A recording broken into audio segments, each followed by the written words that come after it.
L'histoire a vu l'ascension et la chute de nombreuses superpuissances. Depuis la Seconde Guerre mondiale et après la chute de l'Union soviétique, les États-Unis d'Amérique sont devenus la dernière superpuissance, une nation capable d'étendre son pouvoir et son influence sur n'importe quelle partie du globe, apparemment à sa guise. Mais les temps évoluent, l'ancien ordre international se fissure, les alliances changent, de nouveaux dirigeants, de nouvelles nations et organisations aspirent au pouvoir. Les politologues décortiquent rapports et analyses, essayant de déterminer qui en sortira vainqueur, mais tous ignorent la seule source qui révèle en détail la configuration future du monde, la parole divine. Le tout-puissant créateur du ciel et de la terre révéla l'identité des dernières superpuissances terrestres des millénaires à l'avance dans les pages prophétiques de la Bible. Et aujourd'hui, nous allons découvrir les 3 superpuissances à la fin des temps selon la Bible. Restez à l'écoute.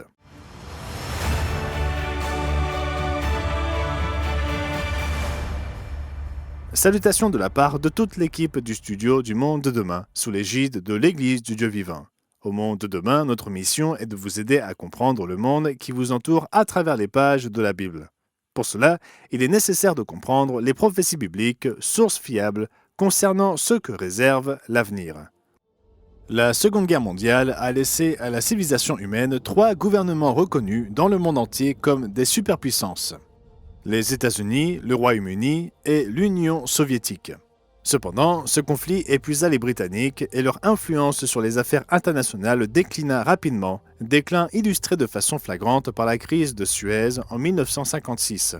La guerre froide qui a suivi la Seconde Guerre mondiale s'est terminée par la dissolution de l'Union soviétique, laissant les États-Unis comme seule superpuissance restante, capable de projeter son influence et son contrôle partout sur la planète et jouissant d'une domination militaire et économique incontestée sur les nations du monde.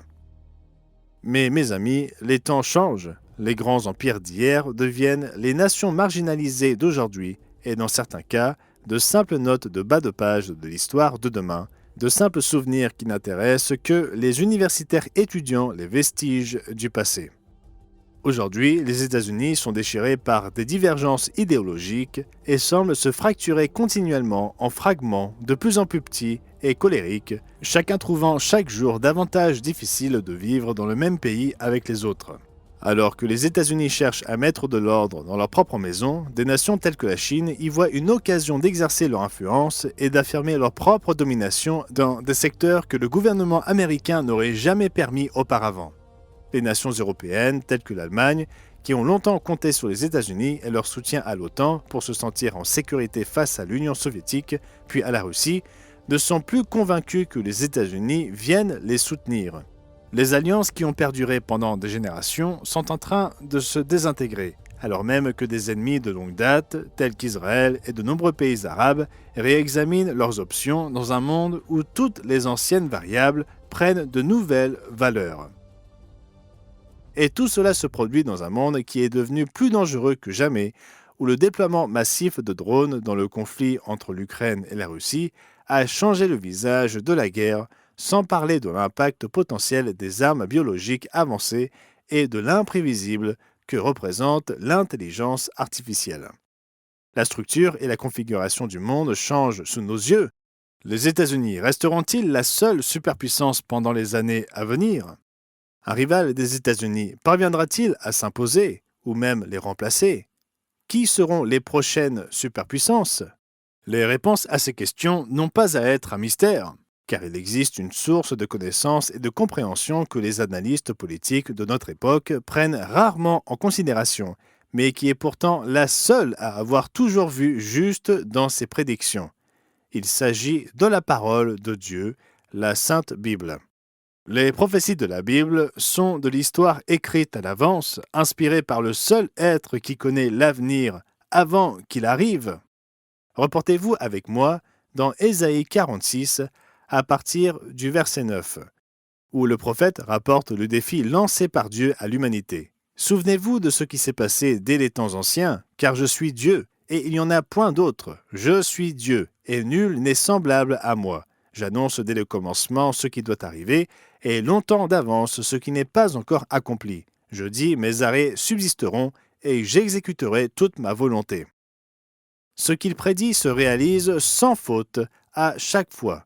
Si nous voulons être en mesure d'identifier les superpuissances du futur, il nous suffit de nous tourner vers Dieu, celui qui révèle l'avenir, et de voir ce qu'il dit dans sa parole. Alors où devons-nous chercher ? Eh bien, lors de la Seconde Guerre mondiale, les superpuissances étaient faciles à identifier. Il suffisait de regarder où le conflit faisait rage le plus violemment, et là on les voyait engagés dans la bataille. Ainsi, pour identifier les superpuissances à la fin des temps, il suffit de regarder où se déroulera le plus grand conflit de la fin des temps avant le retour du Christ. Et la parole de Dieu est tout à fait claire sur cet endroit, le Moyen-Orient et la terre d'Israël. Nous voyons clairement dans les prophéties bibliques le rôle central d'Israël et de Jérusalem dans le conflit de la fin des temps. Par exemple, regardez dans Zacharie chapitre 12, versets 2 et 3. « Voici, je ferai de Jérusalem une coupe d'étourdissement pour tous les peuples d'alentour, et aussi pour Juda dans le siège de Jérusalem. En ce jour-là, je ferai de Jérusalem une pierre pesante pour tous les peuples, tous ceux qui la soulèveront seront meurtris, et toutes les nations de la terre s'assembleront contre elle. » Quel témoignage de la certitude de la parole divine que le rétablissement d'Israël en tant qu'État en 1948. Et comme la prophétie l'avait prédit, il reste au cœur des affaires mondiales. Dieu prophétisa il y a longtemps que les nations du monde ne seraient pas en mesure de résoudre le défi posé par Israël et Jérusalem. Et non, même les traités de paix, les alliances et les accords actuels ne le résoudront pas.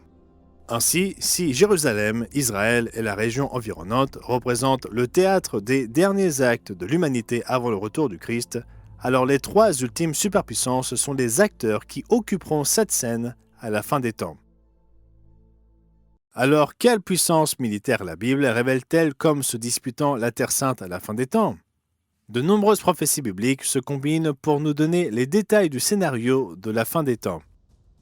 Par exemple, dans le livre de Daniel, nous voyons qu'une puissance économique et militaire dominante, qu'il appelle le roi du Nord, envahira le Moyen-Orient. Elle sera provoquée par une puissance rivale qu'il appelle le roi du Sud. Le roi du Nord fera pression sur le roi du Sud.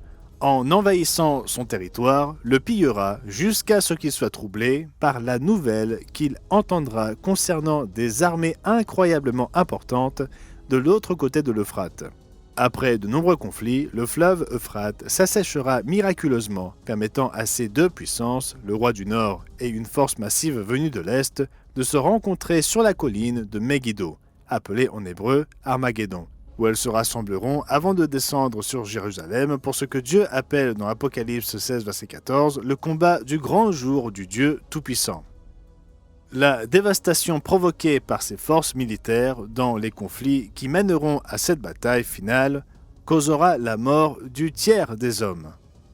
En termes actuels, un tiers de l'humanité représenterait plus de 2 milliards de personnes.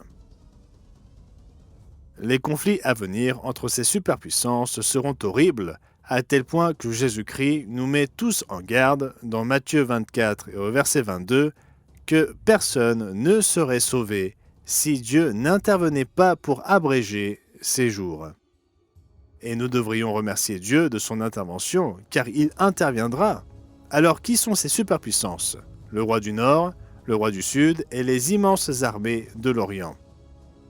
Tout d'abord, nous devons reconnaître que les points cardinaux mentionnés dans la prophétie, Nord, Sud et Est, sont déterminés du point de vue d'Israël et de Jérusalem, la terre des prophètes. Dans cette optique, les forces massives de l'Orient sont peut-être les plus faciles à identifier. Apocalypse 16, verset 12, les désigne comme les rois qui viennent de l'Orient, ce qui implique une sorte de coalition multinationale. Apocalypse 9, verset 16 décrit les armées de cette région, de l'autre côté de l'Euphrate, comme étant 2 myriades d'êtres humains. Il y a très peu de nations dans le monde qui pourraient rassembler une telle armée dans un avenir prévisible. Parmi elles, 2 candidates évidentes se dégagent, la Chine et l'Inde. Toutes deux situées à l'est d'Israël et du fleuve Euphrate. À elles deux, Ces nations représentent plus d'un tiers de la population mondiale, soit un être humain sur 3 sur Terre. Ces faits, associés à leur position géographique, font d'elles des candidates sérieuses pour contribuer aux armées collectives de l'Orient. Il ne fait aucun doute que d'autres peuples à l'est de l'Euphrate y contribueront également, tels que l'Iran, c'est-à-dire la Perse dans les prophéties bibliques, certaines parties de la Russie actuelle, la Corée du Nord et du Sud, et le Japon. Tous sont des candidats pour devenir des partenaires de cette superpuissance orientale, une coalition militaire d'une taille jamais vue par le monde. Passons maintenant au roi du Nord. Ce personnage, terrifiant, est plus connu sous le nom de la Bête. Et nous en parlons plus en détail dans notre offre gratuite d'aujourd'hui, le mystère révélé de l'Apocalypse. N'oubliez pas de demander votre exemplaire gratuit, mais pour l'instant, examinons une partie de ce que la prophétie dit de ce personnage et de son empire. Dans Daniel 2, nous découvrons une grande statue qui symbolise 4 empires mondiaux successifs, à commencer par la Babylone de l'époque de Daniel. Le 4e empire mondial représenté par les jambes de fer de cette statue est l'Empire romain et ses diverses résurgences successives à travers l'histoire, telles que les empires de Charlemagne, Napoléon et l'axe Hitler-Mussolini. Les pieds de la statue, composés de fer et d'argile, symbolisent la résurgence finale de l'Empire romain à la fin des temps, qui sera au pouvoir au moment du retour du Christ. Nous lisons à propos de ces pieds à partir de Daniel chapitre 2, versets 41 à 43. « Et comme tu as vu les pieds et les orteils en partie d'argile de potier et en partie de fer, ce royaume sera divisé, mais il y aura en lui quelque chose de la force du fer, parce que tu as vu le fer mêlé avec l'argile. Et comme les doigts des pieds étaient en partie de fer et en partie d'argile, ce royaume sera en partie fort et en partie fragile. Tu as vu le fer mêlé avec l'argile, parce qu'ils se mêleront par des alliances humaines, mais ils ne seront point unis l'un à l'autre, de même que le fer ne s'allie point avec l'argile. Cet empire à la fin des temps sera en partie fort et en partie fragile, car ses composantes ne s'associent pas naturellement, à l'image du fer et de l'argile qui ne s'unissent pas.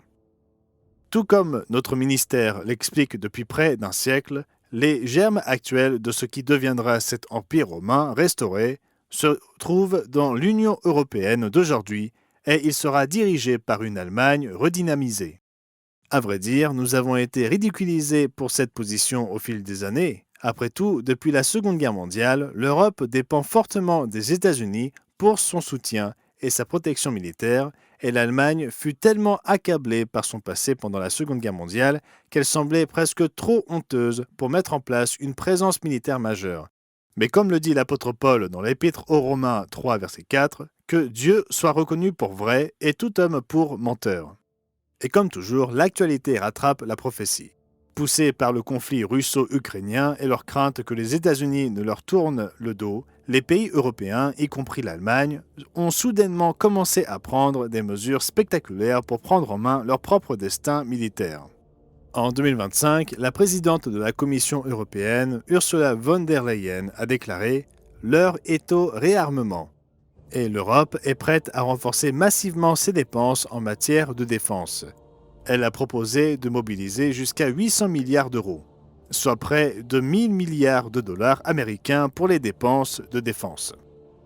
Du côté allemand, le bureau du ministre allemand de la Défense, Boris Pistorius, a annoncé en décembre 2025 « Nous envoyons un signal à l'Alliance, l'OTAN, et à nos partenaires. L'Allemagne montre la voie. Nous remplissons nos obligations envers l'Alliance et assumons notre responsabilité en matière de sécurité et de paix en Europe. » Cette annonce a été faite après que le gouvernement allemand eut autorisé une dépense de 50 milliards d'euros pour la modernisation de l'armée. Une grande partie de cette somme profitera au principal fournisseur de l'armée allemande, Rheinmetall, le même grand fabricant d'armes qui approvisionna l'Allemagne lors de la Première et la Seconde Guerre mondiale et qui étend actuellement ses usines d'armement à travers l'Europe tout en construisant de nouvelles. Une fois de plus, les forges de la guerre se rallument à travers toute l'Europe. Mais qu'en est-il de la prophétie selon laquelle le roi du Nord, l'Empire romain restauré, serait semblable à un mélange de fer et d'argile difficile à unifier. En vérité, l'unité au sein de l'Union européenne a toujours été un défi de taille, et cela reste le cas aujourd'hui. Quel élément sera capable d'unir toutes ces nations afin de donner véritablement de la force au roi du Nord, la bête de l'Apocalypse, à venir? Cet élément unificateur proviendra d'une religion commune et d'une alliance contre nature entre l'Église et l'État. Nous avons identifié deux des trois superpuissances de la fin des temps. La coalition d'un énorme bloc militaire composé par les nations à l'est de l'Euphrate et le Saint-Empire romain germanique restauré centré en Europe. Mais qu'en est-il du roi du Sud dont parle Daniel? Une fois encore, nous nous tournons vers Jérusalem et la Terre Sainte pour comprendre les repères directionnels. Les rois de l'Orient prophétisés sont justement ceux-là, des nations et des peuples situés à l'est de Jérusalem. Maintenant, si vous tracez une ligne horizontale à Jérusalem, vous remarquerez que l'Europe se trouve au-dessus de cette ligne, à des latitudes au nord de Jérusalem sur le globe. Alors quelle nation voyons-nous au sud de Jérusalem? Certains ont cherché à identifier le roi du Sud comme l'Iran, étant donné les troubles fréquents que cette nation a causés à l'État moderne d'Israël depuis la révolution islamique. Mais regardez sur une quelconque carte, l'Iran, ou la Perse comme on l'appelle dans les Écritures, n'est pas au sud d'Israël, mais à l'est. N'oubliez pas qu'il ne faut pas interpréter la Bible en se basant sur l'actualité. C'est l'actualité qui finit toujours par rattraper la Bible. Comme l'écrivit feu l'évangéliste John Owen dans l'offre gratuite d'aujourd'hui, Le mystère révélé de l'Apocalypse, nous devons laisser la Bible s'interpréter d'elle-même et ne pas essayer d'y trouver nos propres idées préconçues ou les événements mondiaux actuels. C'est uniquement à cette condition que nous découvrirons les prophéties bibliques dans leur contexte. En d'autres termes, n'essayez pas d'imposer l'actualité à la Bible. La Bible s'interprète d'elle-même, et dans le cas des nations formant le roi du Sud, nous voyons les détails révélés dans la prophétie de Daniel si nous nous contentons de les lire. Par exemple, reportez-vous dans Daniel chapitre 11 et commencez à lire les versets 40 à 43. Au temps de la fin, le roi du Midi se heurtera contre lui, et le roi du Septentrion fondra sur lui comme une tempête, avec des chars et des cavaliers, et avec de nombreux navires. Il s'avancera dans les terres, se répandra comme un torrent et débordera. Il entrera dans le plus beau des pays, et plusieurs succomberont. Mais Édom, Moab et les principaux des enfants d'Ammon seront délivrés de sa main. Il étendra sa main sur divers pays, et le pays d'Égypte n'échappera point. Il se rendra maître des trésors d'or et d'argent, et de toutes les choses précieuses de l'Égypte. Les Libéens et les Éthiopiens seront à sa suite. Daniel 11 décrit la colère du roi du Nord contre le roi du Sud comme étant dirigée contre des nations en Afrique du Nord. Il convient de noter que la plupart des pays membres de la Ligue arabe se situent au sud de Jérusalem et que les nations principales de cette Ligue, telles que l'Égypte, devront faire face à la colère du roi du Nord européen dans les années à venir. Cela signifie-t-il que l'actuelle Ligue arabe est le roi du Sud annoncé dans la prophétie? Bien sûr que non. Compte tenu de la nature instable des alliances actuelles, sans parler de l'instabilité historique des relations entre les nations arabes, beaucoup de choses peuvent se produire dans les années à venir. Mais le caractère islamique des nations au sud de Jérusalem, ainsi que le conflit historique entre l'Europe dite chrétienne et les peuples islamiques, comme lors des croisades, sont des détails qui méritent d'être soulignés alors que ces conditions de la fin des temps se concrétisent. Et soyez assurés qu'il y aura un bloc de nations au sud d'Israël qui sera suffisamment puissant pour provoquer la colère de la superpuissance européenne, alors que ces trois poids lourds de la prophétie à la fin des temps se disputeront la domination mondiale. Ainsi, dans les dernières années précédant le retour du Christ, nous voyons une superpuissance européenne se réclamant du christianisme, une alliance militaire énorme à l'est d'Israël et de l'Euphrate, et une superpuissance islamique impliquant les nations d'Afrique du Nord et autres. Mais remarquez, qui sont absents dans tout cela? Ou plus précisément, quelles nations manquent à l'appel? Après tout, pouvez-vous imaginer un conflit majeur impliquant les superpuissances d'aujourd'hui sans que les États-Unis y soient mêlés d'une manière ou d'une autre? Où se trouvent les États-Unis dans ce grand conflit de la fin des temps? En bref, les États-Unis, le Royaume-Uni et d'autres nations d'origine britannique ne seront plus des superpuissances, mais des nations totalement dépourvues de pouvoir et d'influence sur la scène mondiale, et franchement, ce seront des nations soumises, écrasées, disséquées et remplacées par les nations dont nous avons parlé aujourd'hui. Je sais que c'est difficile à croire étant donné la position dominante des États-Unis aujourd'hui, mais qu'il n'y ait aucun doute, la parole de Dieu est certaine. Ces trois puissances, le roi du Nord, le roi du Sud et les rois de l'Orient, s'élèveront. Et dans les titres de l'actualité d'aujourd'hui, nous voyons les prémices de leur ascension au pouvoir.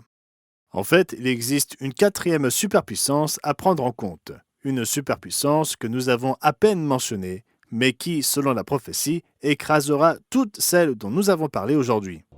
Nous avons lu précédemment que l'Empire romain restauré était symbolisé par les pieds d'une statue, composée de fer et d'argile. Cette statue a été vue par Nebuchadnezzar dans un songe qui lui fut expliqué par le prophète Daniel. Dans ce songe, ce dernier empire, charnel et terrestre, de la fin des temps, est détruit de manière spectaculaire. Tu regardais lorsqu'une pierre se détacha sans le secours d'aucune main, frappa les pieds de fer et d'argile de la statue et les mit en pièces. Alors le fer, l'argile, les reins, l'argent et l'or furent brisés ensemble et devinrent comme la balle qui s'échappe du nerf en été. Le vent les emporta et nulle trace n'en fut retrouvée. Mais la pierre qui avait frappé la statue devint une grande montagne et remplit toute la terre. Daniel expliqua plus tard à Nebuchadnezzar que la pierre venue du ciel, détachée sans le secours d'aucune main, laquelle écrasera les superpuissances mondiales de la face terrestre, est le royaume de Dieu qui viendra avec le retour de Jésus-Christ, et le règne du Christ s'étendra à toute la terre. Mais contrairement aux superpuissances d'aujourd'hui, Jésus-Christ, le roi des rois, ne cherchera pas à s'enrichir ou à contrôler égoïstement le monde pour son propre bénéfice. Au contraire, il apportera la paix, la joie et la véritable prospérité que tous les peuples et toutes les nations ont toujours désiré, mais qu'ils n'ont jamais pu atteindre. En fait, pour conclure, ouvrons le livre d'Ésaïe au chapitre 19 et aux versets 24 et 25. Et jetons un coup d'œil à la paix dont le monde jouira dans cette puissance suprême ultime. En ce même temps, Israël sera, lui troisième, uni à l'Égypte et à l'Assyrie, et ces pays seront l'objet d'une bénédiction. L'Éternel des armées les bénira en disant « Béni soit l'Égypte, mon peuple, et l'Assyrie, œuvre de mes mains, et Israël, mon héritage. » Lorsque vous comprenez que l'Assyrie dans la prophétie correspond à l'Allemagne moderne, vous voyez qu'il s'agit d'une belle image des nations autrefois liées au roi du Nord et au roi du Sud, qui travaillent désormais aux côtés du peuple d'Israël, toutes trois reconnues comme siennes par le Dieu Tout-Puissant et son Fils. Quel jour glorieux de paix Jésus-Christ apportera à ce monde lorsque toutes les superpuissances humaines, passées, présentes et futures, seront remplacées pour toujours par le royaume de Dieu pour l'éternité.